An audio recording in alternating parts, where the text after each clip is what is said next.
Hello student, welcome to our geography class. I hope you seen my last video of geography first lesson distributional maps. In this lesson contains three types of method: dot method, chlorophet method, isopleth method. Last video we understood the dot method. Now here we explain the second method of chlorophet method. Distribution of various geographical variables in the map is shown with the help of shades or tints of various colors.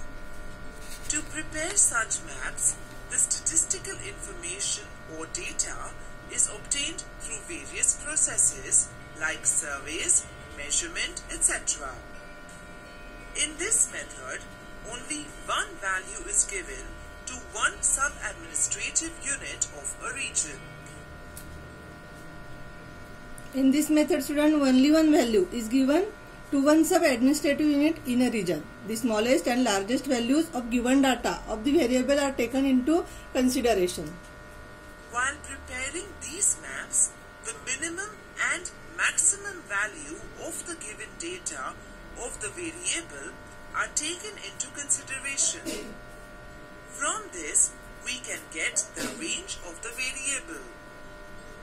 This data is then divided into 5 to 7 classes of different values. Then, a tint of the same color or black and white patterns is designed to each class. Students, the smallest and the largest values of given data of the variable are taken into consideration. After that, 5 to 7 classes are made. Each class is assigned a tint of same color. Black and white patterns. In this chlorophet method contains the black and white method. The shades or the patterns become a darker with the increasing value of given variable and are drawn accordingly on the map in the given classification. These shades of color or black and white patterns should become darker from low to high value of the variable. Thus we learned about the importance and the process of preparing a choropleth map. Now let us see an example of this method. Observe the maps showing the density of population in Amravati district. Student, here observe both maps. Here the population density of Amravati district. In this both figure explain the population of density maps of Amravati district using color shades and black and white patterns are shadow. Here, the density of population is shown in per square kilometer. On observing the index of the map, we can notice that for showing the distribution of population density, 5 classes of different values are formed. These are less than 100, 101 to 200, 201 to 300, 301 to 400, and more than 400. If we observe the color shades in the map along with the classes in the index, we can easily find the population density of each taluka. Now let us study this map in detail with the help of question and answers. Now student, here explain the map due to some questions. Tell me, in which talukas the population density is between 301 to 400 persons per square kilometer? Correct.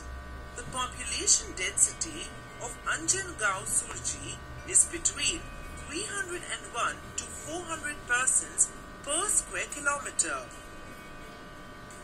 What is the density of Amravati Taluka? Correct. The density of Amravati Taluka is more than 400 persons per square kilometer. Now, name the talukas having population density less than 300 persons per square kilometer. Absolutely correct. Chikaldara, Bhatkuli, Nandgaon, Khandeshwar, Chandur Railway, Dhamangaon Railway, Tivsa, Dharni, Daryapur, Chandur Bazar, Morshi and Barud have a population density of less than 300 persons per square kilometer.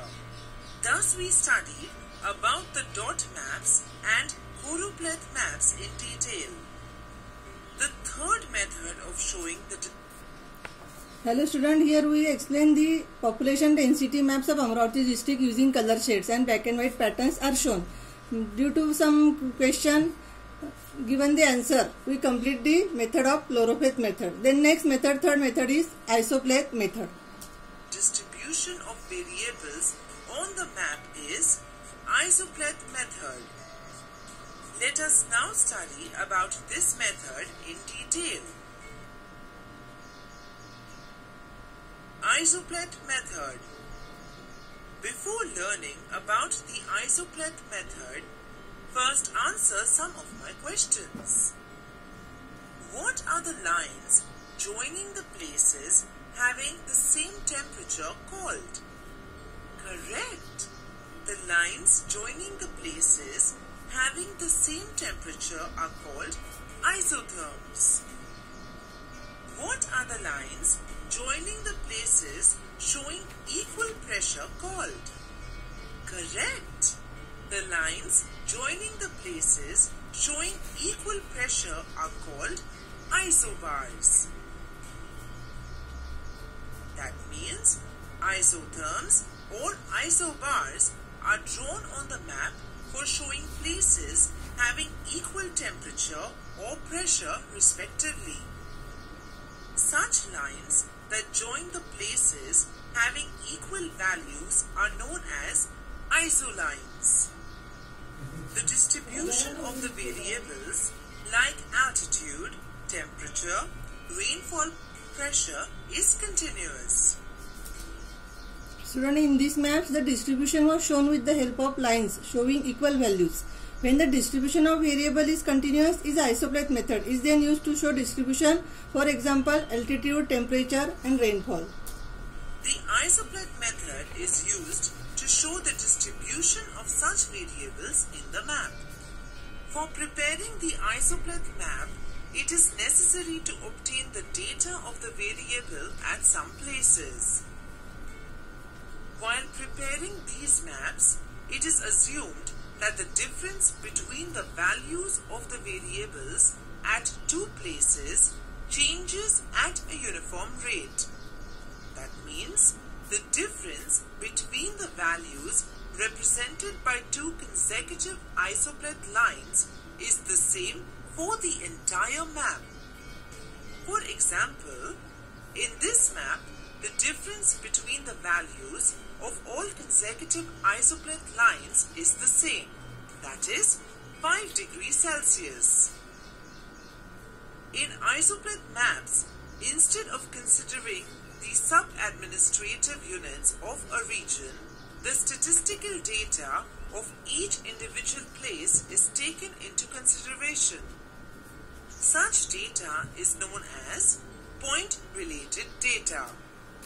Students, here it is assumed that the difference between the altitude or rainfall of two places changes at a uniform rate. Uniform rate means same rate.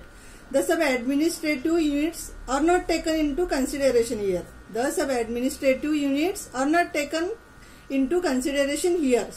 Statistical data belongs to respective places. Such data is known as a point-related data. Is it clear, students? In these maps, values of the variables are written at their respective locations. For more accurate mapping of the distribution, we need to know the data for more number of places.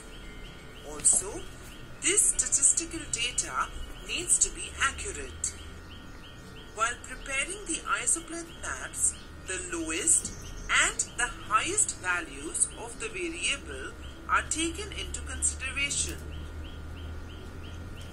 The students here mean rainfall data, states and rainfall in mm. Based on these values, the class interval is decided for the maps. Remember, the lines on the maps are drawn for this interval. That means, before drawing these lines on the map, the difference between them is decided with the help of the class interval. Then, the locations with the same value are joined by a line. If these lines are close to each other, then it implies that the change in the variable is steep, and if they are away from each other, then the change in the variable is considered to be gentle. With the help of these maps, we get to know the natural trend of the distribution of the variable. Thus we learned about the use, importance and process of preparing the isopleth maps.